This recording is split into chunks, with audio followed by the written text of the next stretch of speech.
I never believed in Bigfoot. Not really. I grew up watching grainy documentaries and laughing at the blurry footage, the oversized footprints, the breathless narrators insisting something massive lurked just beyond the tree line.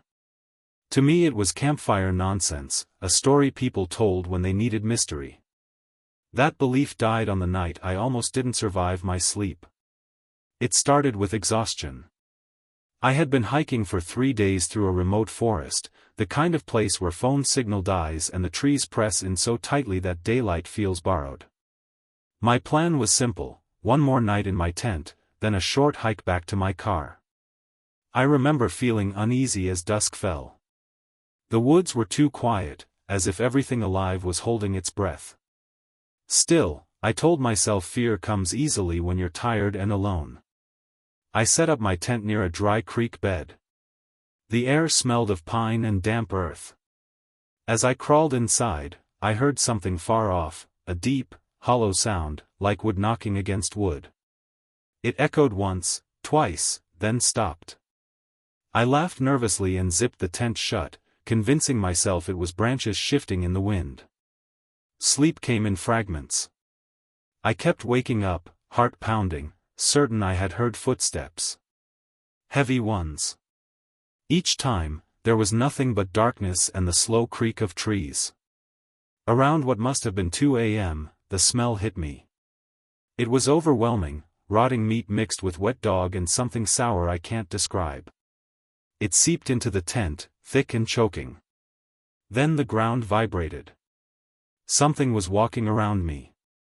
Not circling lightly, but moving with weight, with intention.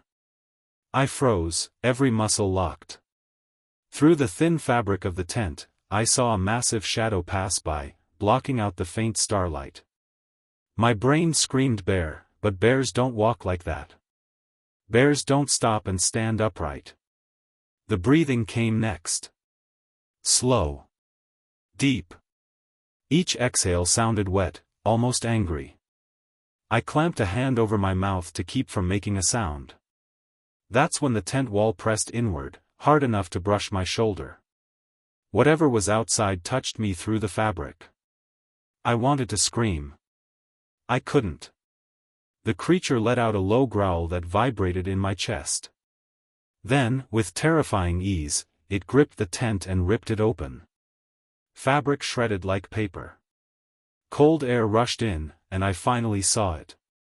It was enormous, easily 8 feet tall, covered in matted dark hair that glistened with moisture. Its arms were too long, its shoulders too wide. But it was the face that broke something inside me, flat nose, deep-set eyes reflecting just enough light to show intelligence. Not animal intelligence. Something worse. It grabbed me. One hand wrapped around my chest, lifting me off the ground like I weighed nothing. The strength was unreal. My ribs screamed. I kicked and flailed, my boots connecting with its legs, but it barely reacted. It roared then, a sound so loud and raw it felt like my ears would burst. I truly believed I was about to be torn apart. As it pulled me closer, I saw its teeth, large, uneven, stained. Hot breath washed over my face. Instinct took over. My hand found the flare gun I kept clipped inside the tent. I didn't aim. I just fired. The flare exploded in a burst of blinding red light, slamming into the creature's shoulder. It shrieked, a sound of pain and rage, and dropped me. I hit the ground hard, gasping, but adrenaline kept me moving. I rolled, scrambled to my feet, and ran. Behind me, trees snapped. The thing was recovering fast. I didn't look back. Branches tore at my skin, roots sent me crashing down, but I kept going, driven by pure terror. I burst into a small clearing and tripped, sliding down into the dry creek bed. I lay there, pressed into the dirt, barely breathing. The footsteps stopped at the edge above me. I could hear it sniffing, pacing. Minutes felt like hours. Finally, there was another wood knock sound, closer this time, followed by a retreating crash through the forest. When dawn came, I crawled out, shaking, bloodied, and alone. My tent was destroyed. Deep footprints surrounded it, far too large to be human. I didn't wait. I hiked non-stop until I reached my car, then drove straight to the nearest town. I reported nothing. What could I say? That Bigfoot tried to kill me in my sleep? But sometimes, late at night, I still smell that stench. I still hear the breathing. And I know, with absolute certainty, that what attacked me wasn't a story. It was real.